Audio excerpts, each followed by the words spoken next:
And we continue this rainy morning with the Dance of Anger. I'm going to reread a little bit from the last one because I think it matches this section better. It's called Anger at Kids. Self-blaming and child blaming remain an occupational hazard for many mothers today. What's wrong with me? And or what's wrong with this child? Are the two questions mothers learn to ask themselves as they are handed over the primary responsibility for all family problems. We have fostered in mothers the omnipotent fantasy that their child's behavior, their very being, is mother's doing. If the child performs well, she is considered a good mother. If poorly, she's a bad mother. Who caused the problem? It is as if the mother is the child's environment. Until recently, father, the family, the society in which the family is embedded, all these did not really count. As mothers, we are led to believe that we can and should control things that are not realistically within our control. Many of us do feel an excessive need to control our children's behavior, to prove to ourselves, to our own mothers, and to the world that we are good mothers. However, the mother who is dominated by anger because she feels helpless to control her child is often caught in that paradox that underlies our difficulties with this emotion. We may view it as our responsibility to control something that is not in fact within our control, and yet fail to exercise the power and authority that we do have over our own behavior. Mothers cannot make children think, feel, or be a certain way.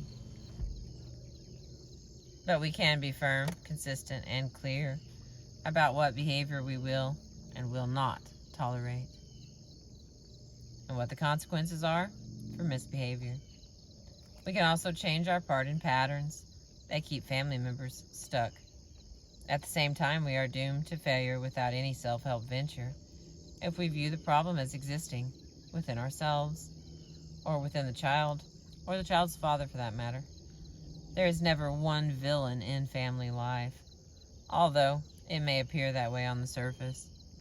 Angry power struggles with kids often boil down to this: we may overfunction or move in too much when it comes to their thoughts and feelings.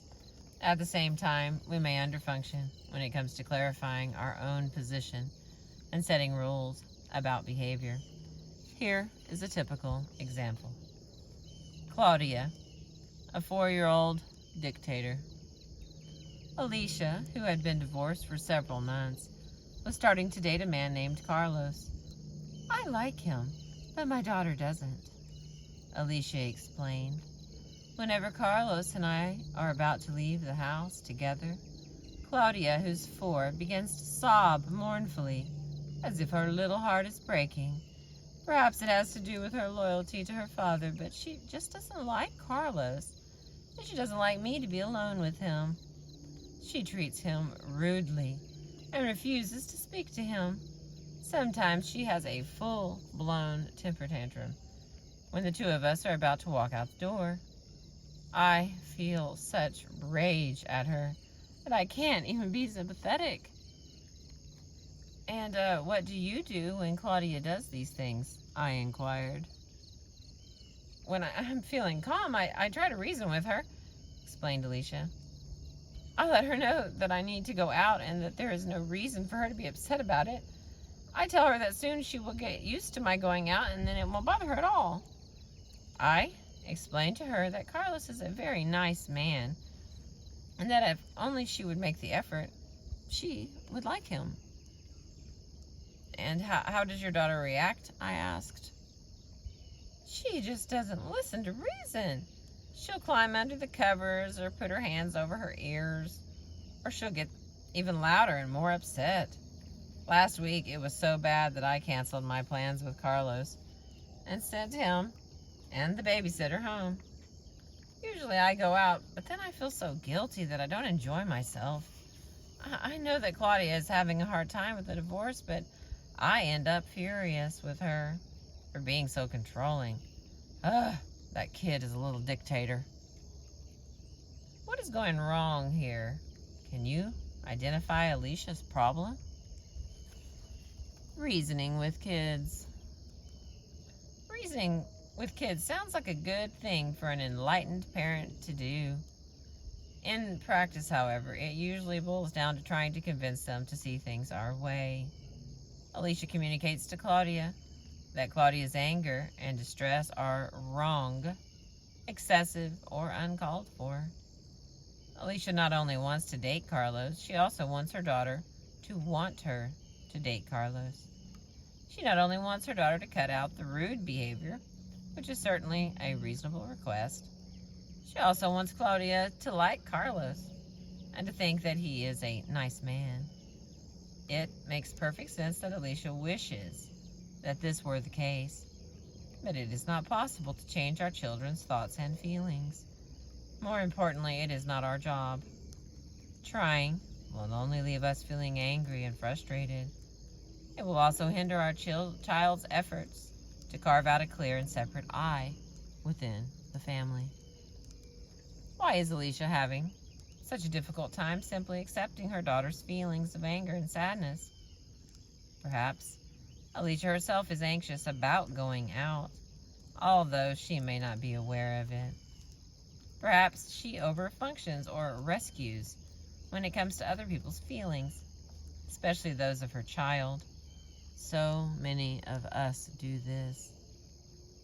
As soon as our son or daughter expresses sadness, anger, hurt, or jealousy, our first reaction may be to rush in and do something, to take it away, or to make things better. The something may be to give advice, interpretations, or even reassurance. We may try to change the subject or cheer the child up. We may try to convince our child that she or he doesn't or shouldn't feel that way. Emotional overfunctioning reflects the fusion in family relationships.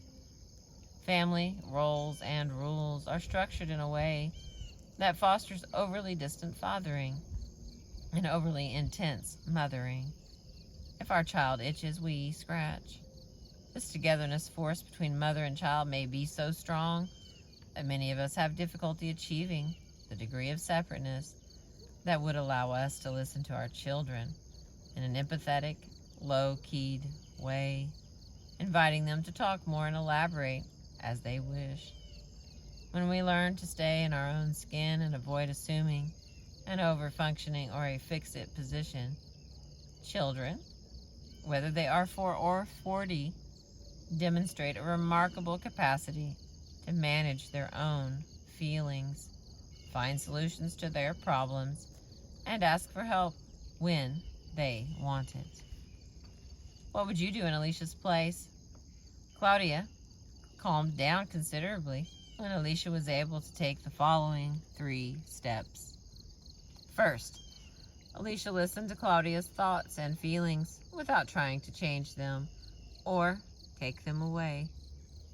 She did not offer her daughter advice, reassurance, criticism, interpretation, or instruction. Instead, she made empathetic, non-fix-it statements, such as, "It sounds like you are pretty angry that I'm going out tonight. Whew, you really don't like Carlos very much, do you?"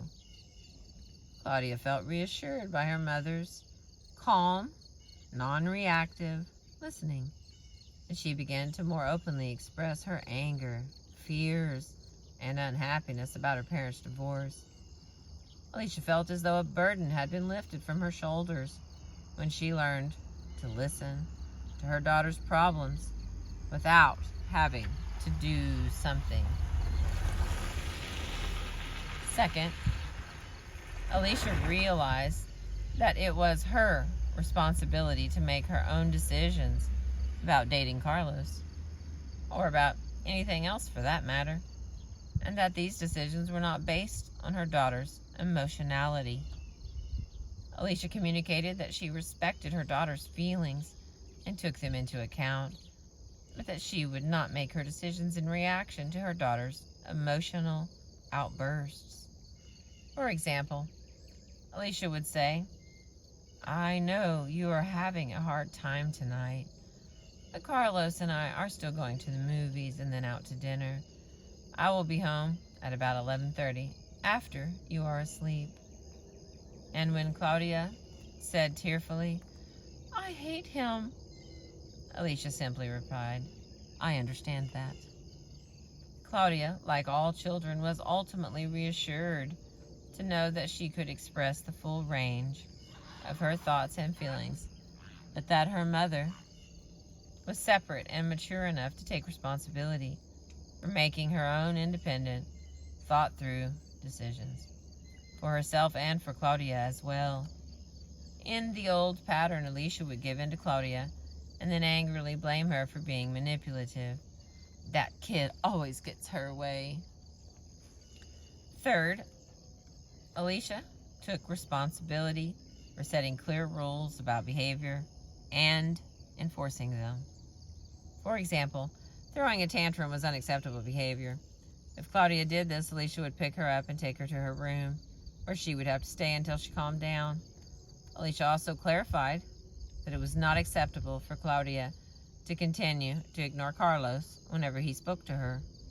"You do not have to talk to Carlos if you don't want to," Alicia said to her daughter. "But if he asks you a question, tell him if you don't want to talk about it instead of just ignoring him." For several weeks, Claudia proceeded to say, "I don't want to talk about it," every time Carlos initiated a conversation. Alicia decided that she could live with this behavior.